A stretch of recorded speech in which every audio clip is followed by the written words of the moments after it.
bata, magsidayaw lahat para sa ating panalangin. Isa nga ng Ama, ng Anak, ng Diyos at Espiritu Santo. Amen. Okay, magandang araw mga bata. Kumusta kayo? Okay. So, lahat ba ay pumasok ngayong araw mga bata? Pumasok ba ang lahat? Okay, very good. Magaling mga bata. Okay, bago tayo magsimula sa ating talakayan, ay meron muna akong awitin na ipapakita at ipaparinig sa inyo mga bata. Handa na ba kayo? Handa na ba kayo makinig mga bata? Okay, mabuti naman. Ito ang awitin ito mga bata. Kinamagatang tuba. Bago ko ipatugtog ang awitin ito mga bata ay nais kong makinig ang lahat at i-familiarize nyo ang mga liriko na nasa video. At sa unang tugtog mga bata ay pakinggan nyo muna ang awitin. At yun na, i-familiarize nyo muna ang video. At sa pangalawang tugtog mga bata ay sabayan nyo na ako sa pagkanta. Tayong lahat ay kakanta na sa awitin ito. Nagigets nyo ba mga bata? Mabuti naman kung gano'n. Okay, i-play ko lang ha.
Linaw sa kanta. Linaw mo.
Okay, sabayan din ako mga bata.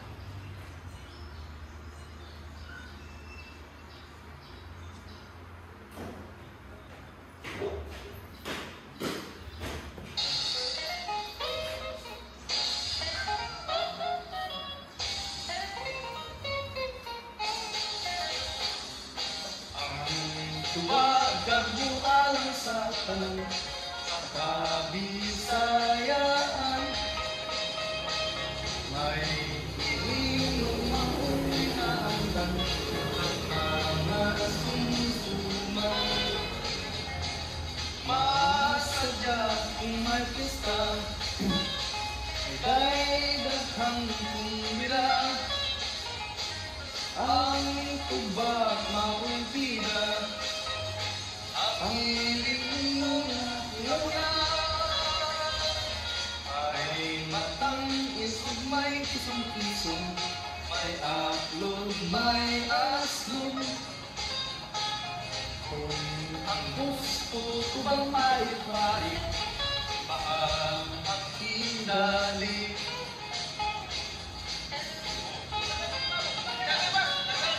Ano sa bahay, kalulunok.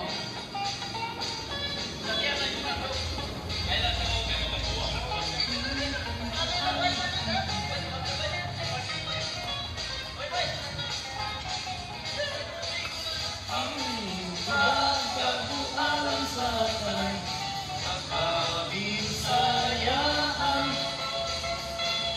ay iling nung maong ginaandan sa mga sumsuman. Masadya ang artista, kay daghang kumila, ang tubag maulpida, ang lintong na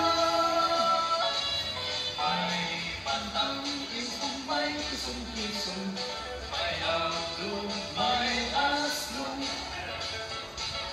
Kung ang gusto ko bang maipait, mahal ang hindali. Ang tubag ang bualang sa tanan, sa kabisayaan, ay iling nung maong ginandan sa mga sumsuman. Ang tubag ang bualang sa tanan, sa kabisayaan. Okay, kamusta po mga bata?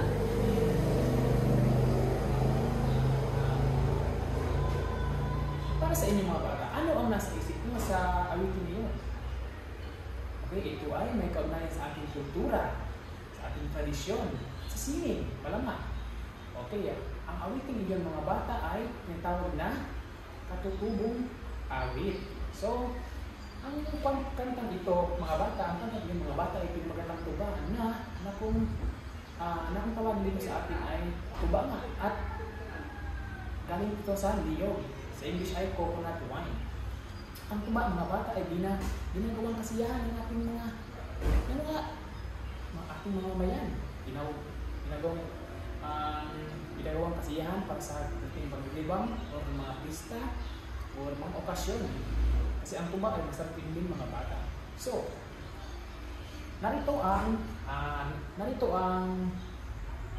kahulugan at kahalagahan ng katutubong awit mga bata.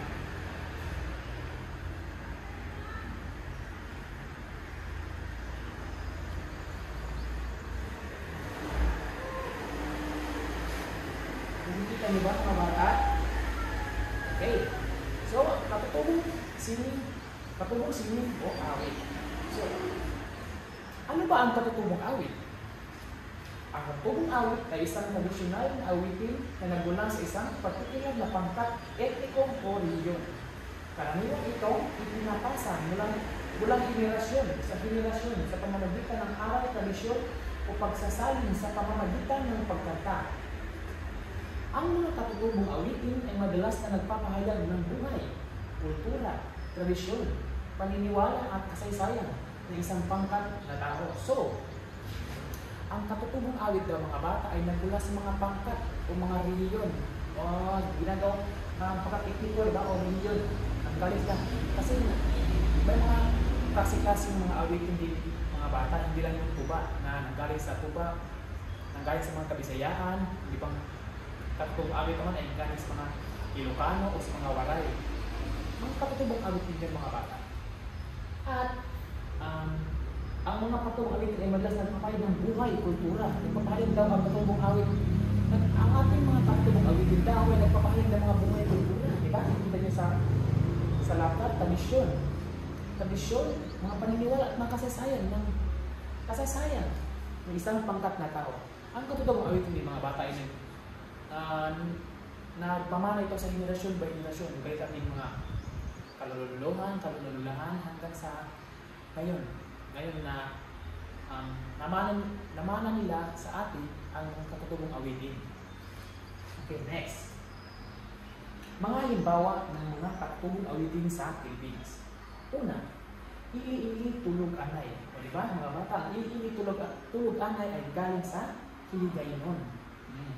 Ibang pangkat etniko nito mga bata o ibang reliyon. Diba? Dahil sa Hiligaynon.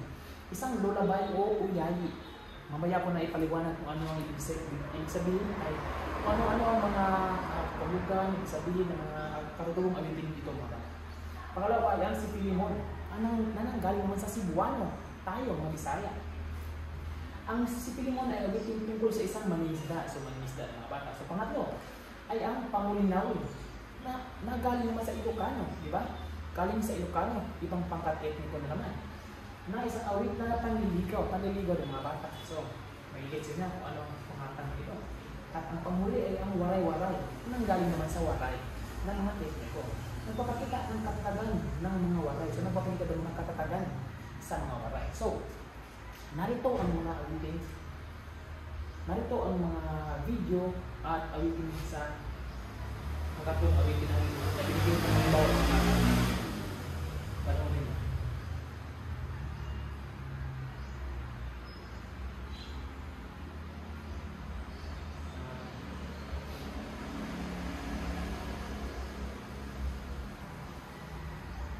Tingnan nyo ang tulog anay. Yung unang diba mga bata? May bata na natutulog at may isang ina. Ang isang ina ay nagpatulog sa kanyang anak.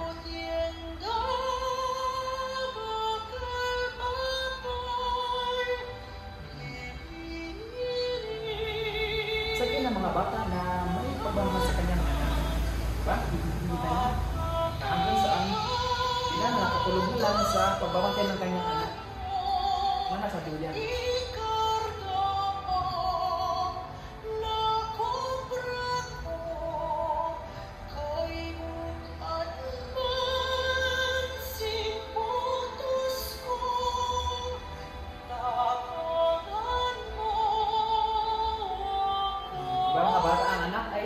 Tumulong sa kanyang ina. Kasi yung bata pa ay binabantayan siya sa kanyang ina. Kaya naman, yung lumaki na ang bata ay siya naman ang tumulong sa kanyang ina. Para hindi mahirapan na kanyang ina. Nakikita niyo naman sa video, mga bata.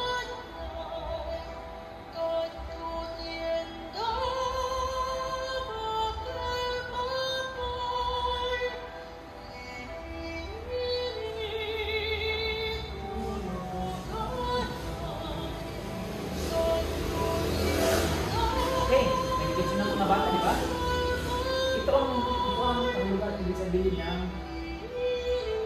ibigay ko halimbawa na kung pinagkakatan, iilig tulog anay. Isang ina na may pagpapahalaga at pagmamahal sa kanyang anak. At nung anak niya ay bata pa, nasa baby pa lang. At nung paglaki ng anak, ay ang anak naman ay may pagpapahalaga at pagmamahal sa kanyang ina. Ano yung mga next is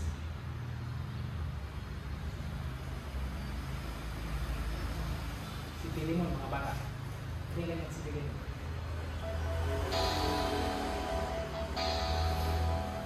Diba? Ibig sabihin ng kanina ay mangingisda.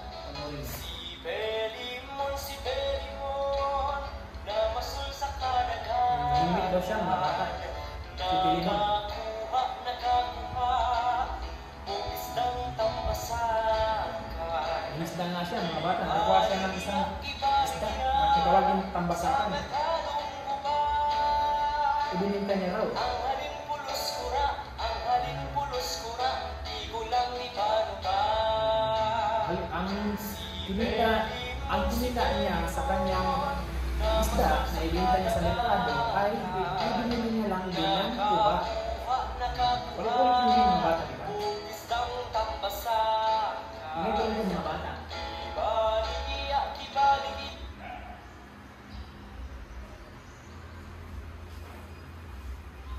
naiintindihan niyo na ba mga bata kung ano-ano mga katutubong awitin na ibinigay na halimbawa? Kung ano-ano mga ibig sabihin? Also, ang itong pamulinawin ng mga bata ay isang awitang padiligaw. So, pangarana o padiligaw. Ano ba? Kung at ang waray-waray naman ng mga bata ay isang nagpapakita ng katatagan ng mga waray. So, nagpapakita daw ang awitin ito ng katatagan sa mga waray. Kung kaano sila katatag sa kanilang pamumuhay, sa kanilang trabaho, sa kanilang mga pamilya. Ganun ang ibig sabihin ng kantang waray-waray mga bata. So, next is kahalagahan ng katutubong awit. Una, pagpapahayag ng identidad at tradisyon. Ang mga katutubong awitin ay nagpapakita ng kakaibang kultura at tradisyon ng bawat rehiyon sa Pilipinas. So, ang mga katutubong awitin daw mga bata ay nagpapakita ng kakaibang kultura at tradisyon sa Pilipinas. So, nagpapakita naman talaga kasi may mga awitin na nagbibigay pahayag sa ating mga kultura at tradisyon. Gaya ng yung tuba, yung binigay ko ng yung ipinakita kong video na kanina, yung ginawa kong motivasyon sa inyong mga bata, yung tuba, nagbibigay din ng kultura at tradisyon sa ating mga nunang ninuno. Diba? By henerasyon.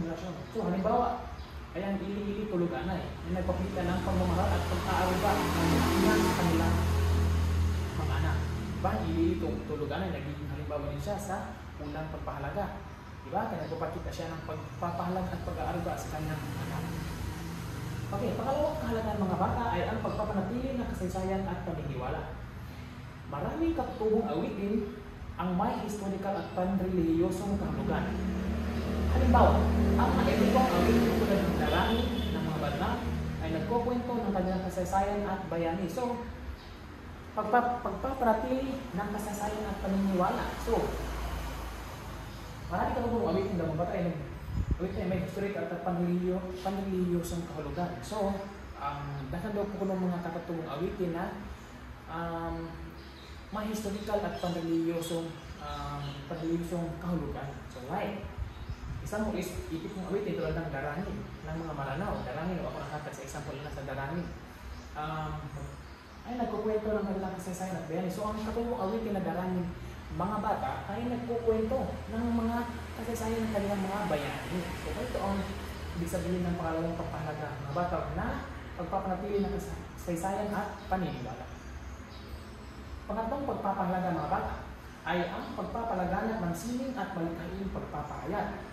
Ang musika ay isang anyo ng sining at ang mga katutubong awitin ay nagpapakita ng malikhaing paraan ng pagpapahayag ng damdamin at saloobin sa isang komunidad. So, ang pangatlong pagpapahalaga mga bata ay nagsasaad na mga musika ay isang anyo ng sining at katutubong awitin ay dapat ay ang mga katutubong awitin nagpapakita sa atin ng nagpapakita sa atin ng pagiging malikhain. Malikhaing paraan, di ba? Nagpapahayag ng ating madamdamin at saloobin. Like, ili-ili tuluganay, di ba? Nagpapakita ng pagiging malikhain, pagpapahayag sa ating damdamin at saloobin, di ba? Sa kanyang konsensya sa isang anak, di ba? Kaya hindi bantayan. Pang-apat na pagpapahalaga mga bata. Pagpapalalim ng pagkakaisa at pagkakakilanlan. Ang pagkanta ng katutubong awitin sa mga pagdiriwang at ritual ay isang paraan ng pagpapalakas na ugnayan sa loob ng isang komunidad. So, mga bata, ang pang-apat na pagpapalaga mga bata ay nagsasaad na ang mga katutubong awitin daw ay nagpapalakas ng ugnayan sa ating komunidad. Like, kita mga amigo ani, mas kung ano ito, mas lipon atong pag-uban sa atong tibok komunidad, atong pamilya, way dumot, way away, nga na, hulog pasabot sa mga sa pagpapahalagan ito mga bata. Na katutubong awitin, naman sila mga lirikong mas kanto sa mga hong abang kami, lirikong sa itong lakay kami. Makarealize sila na makaligon yung relasyon ng mga bata. Sa ilang mga kaaway karon, okay mo, sa katutubong mga awit, at ang panghuling pagpapahalaga ng mga bata ay ang pagtuturo ng mahalagang aral sa buhay. So, maraming katutubong awitin ang may dalang aral o mensahe tungkol sa buhay, tulad ng sipag, tiyaga, at pagmamahal sa pamilya at bayan. So, alam naman natin mga bata na tayo ay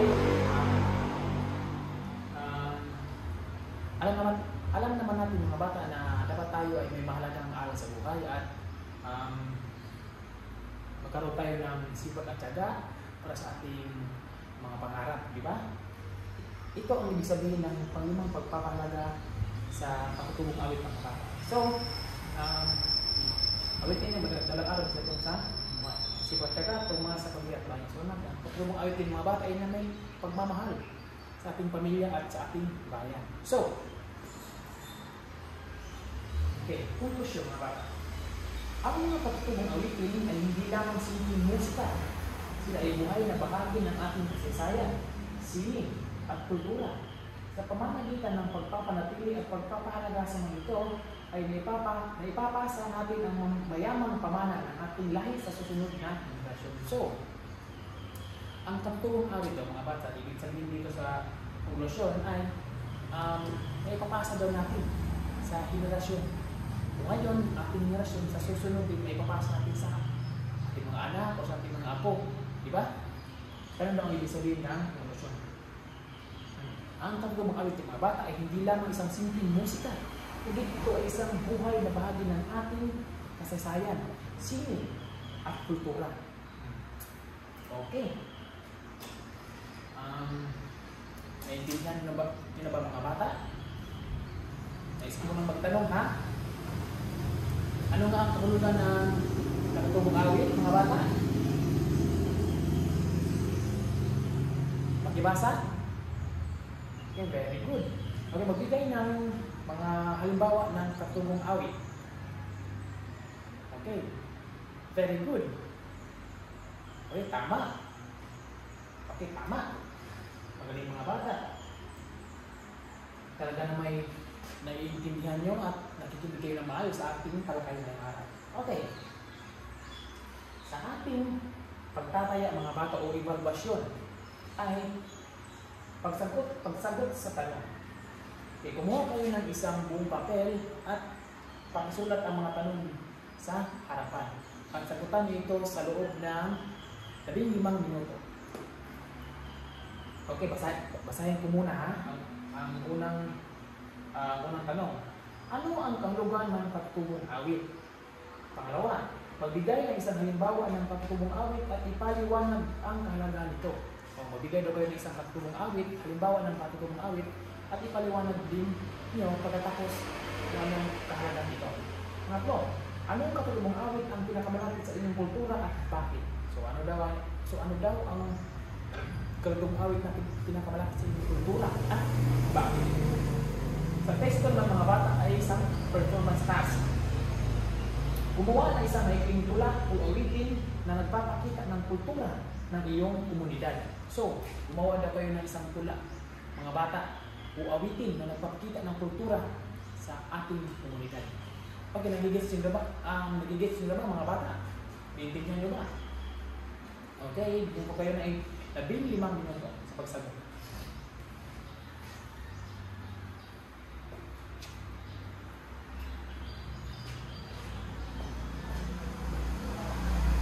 Okay, tapos na ba lahat mga bata? Okay, pag-ipasa ang mga papel sa harapan at bukas ko lang ibigay sa inyo ang inyong mga score. Okay? Tama? At sa inyong takdang aralin mga bata, ito ang basahin ko mga bata. Kumuha muna kayo sa inyong assignment notebook para isulat ito at sagutan nyo ito sa inyong bahay mamayang gabi. Okay, unang tanong. Magtanong sa inyong mga magulang na nakakatandang kapamilya tungkol sa isang katutubong awit na alam nila. So, buot pa sa mga bata sa Visayas, pumutanan doon sa inyong mga dinikanan o sa inyong mga lola, lolo, tatay, nanay, kung unsa ang mga katutubong awit na ilang naibawan. Next is, isulat ang pamagat ng awitin, ang liriko nito, at isang maikling paliwanag tungkol sa kahulugan nito. So, hindi ko yung pangutanan sa inyong ginikanan mga bata ay imong isuwat ang title kung unsa ihatag unsa nga kanta ang ihatag nila. And then ang pati ang lyrics, isuwat yung lyrics. And last is imong tagaan o ipaliwanag maghatag ka og sa gamay nga explanation tungkol sa kato nga kanta nga gihatag sa imong ginikanan. Okay? Pagsulat mga bata. Okay, tapos na. Okay, sagutan niyo to mga bata ha sa inyong bahay at wala mo nang magse-cellphone. Okay. At dahil wala na tayong oras mga bata, dito na tayo magtatapos. Dito magtatapos ang ating talagayan mga bata. So maraming salamat at nakinig kayo ng mabuti sa akin at naiintindihan nyo naman kung ano ang natutulong awit at ang kahalagahan nito sa ating bansa. At yun lamang mga bata, magsasayo ang lahat para sa ating closing prayer. Sa ngalan ng Ama, Diyos at ng Ama, sa Diyos, Ama, Espiritu Santo. Amen. Okay. Paalam mga bata.